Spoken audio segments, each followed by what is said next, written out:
¿Por qué meten preso a Rodrigo Cabeza, economista, profesor de la Universidad del Zulia? Y sobre todo, algo que no se puede soslayar, es miembro del gabinete económico del responsable principal de la destrucción de Venezuela. Rodrigo Cabezas, diputado, ministro de Finanzas y también miembro de ese nido de corrupto, arrastrado y resentido, como es el PSUV, llaman ellos Partido Unido de Venezuela, Partido de Sometimiento Unido para joder a Venezuela. Pero revisemos por qué meten preso a este personaje. Estos personajes disidentes hoy de Maduro, pero no dejan de ser chavistas, tampoco dejan de ser de izquierda, que desde mi convicción y de mi perspectiva son dos cosas diferentes. Una cosa es la ideología de izquierda y para mí otra cosa es lo que se entiende por chavismo. Lo primero, considero yo que sin entrar en lo medular de lo que significa hoy izquierda, pero muy superficialmente pudiera decir que eso que ellos creen que es izquierda, una ilusión, una ideología que se encarga simplemente de vender el cielo en la tierra y sobre todo una de las características principales de la izquierda es ponerse a espaldas de la verdad, los datos y los hechos.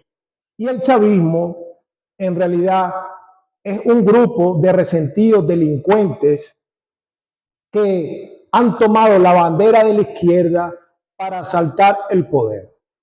Pero ¿dónde empieza esa supuesta ruptura ideológica entre Rodrigo Cabeza y el chavismo?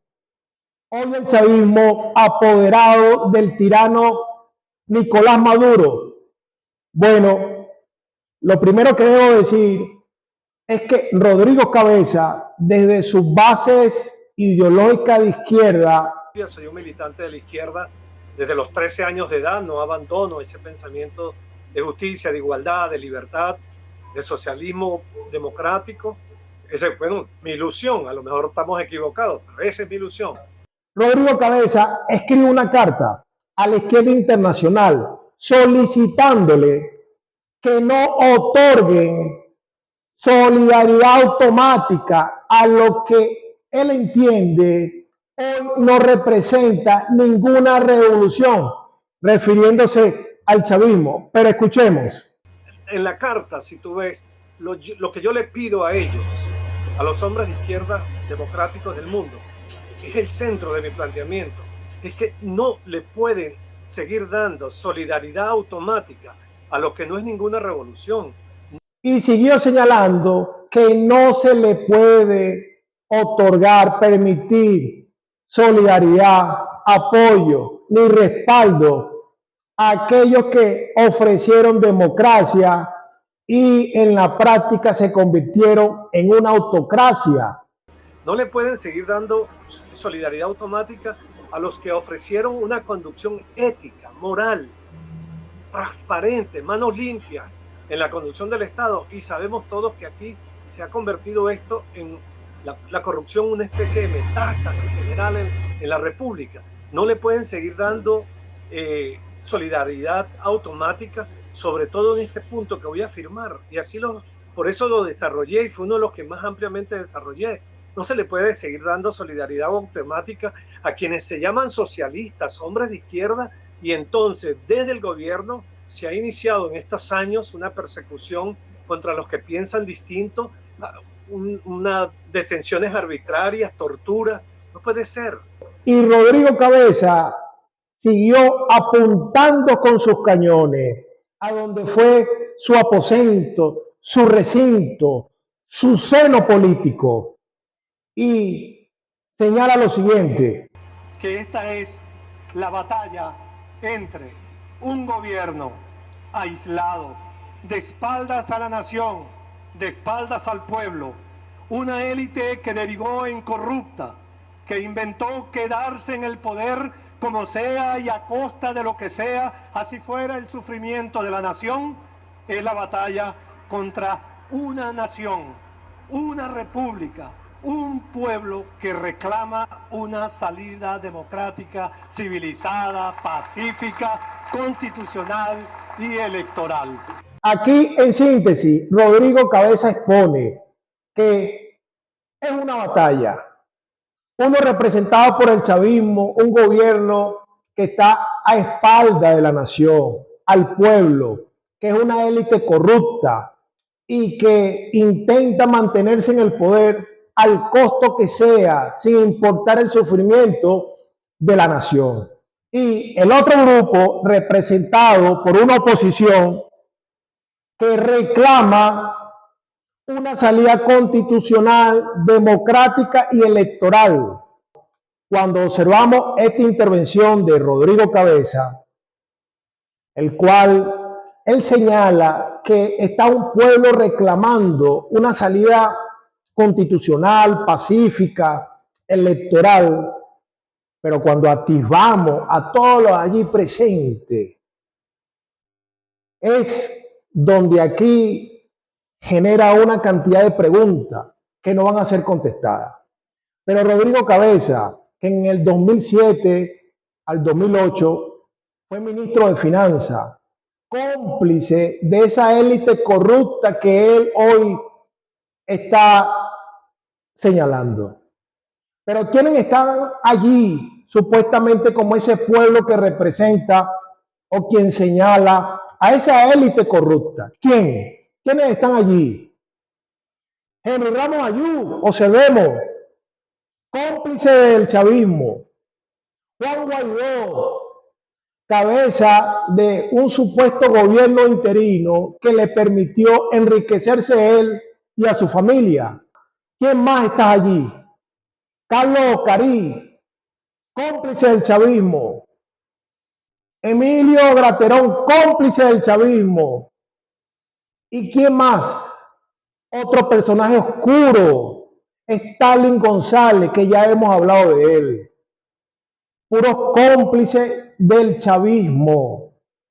Este personaje, Stalin González, infiltrado desde que empezó a dar sus primeros pasos en política.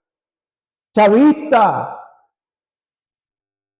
Todos son cómplices de una élite corrupta, a la cual ellos señalan. Ellos son parte de la élite corrupta que hoy se ha establecido en Venezuela. ¿Y de qué salida democrática me habla Rodrigo Cabeza en nombre de esos traidores que están atrás?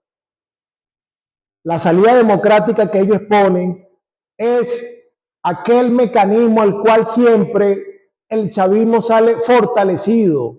Una salida democrática donde la dictadura solamente le permite mantener el poder.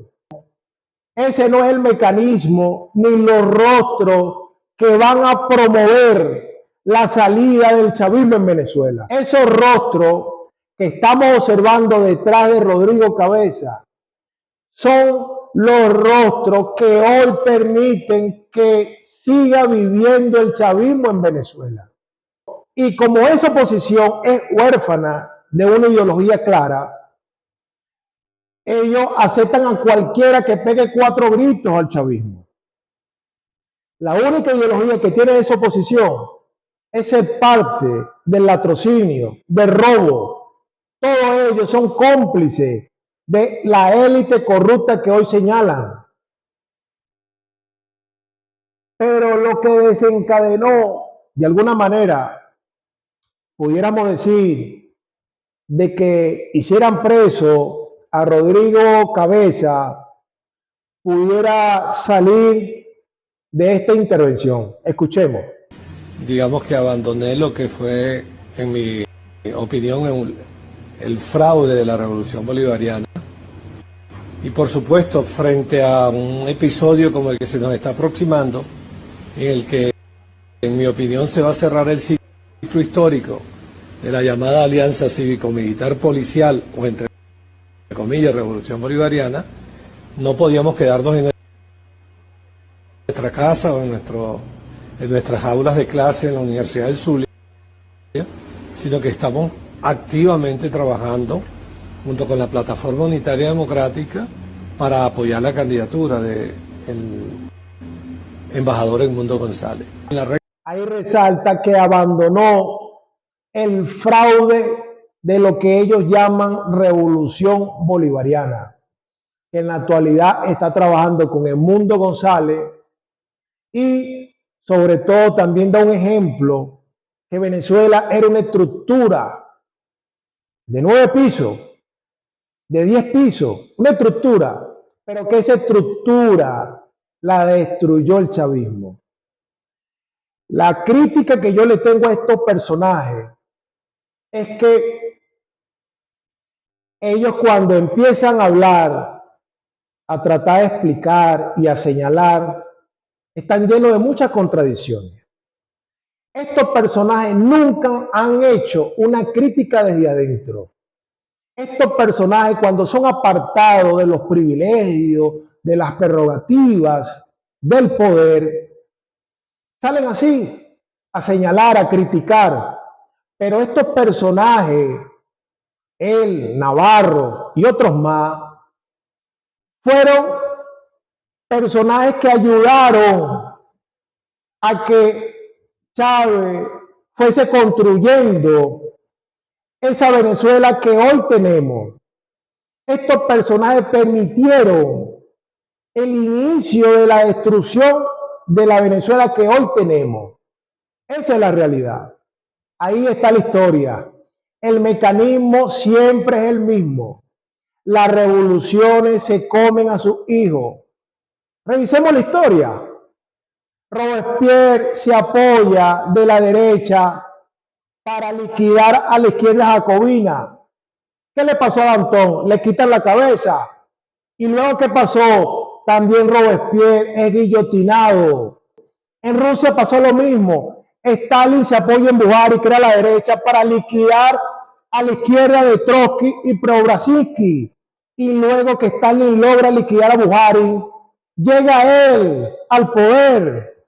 El fenómeno es el mismo.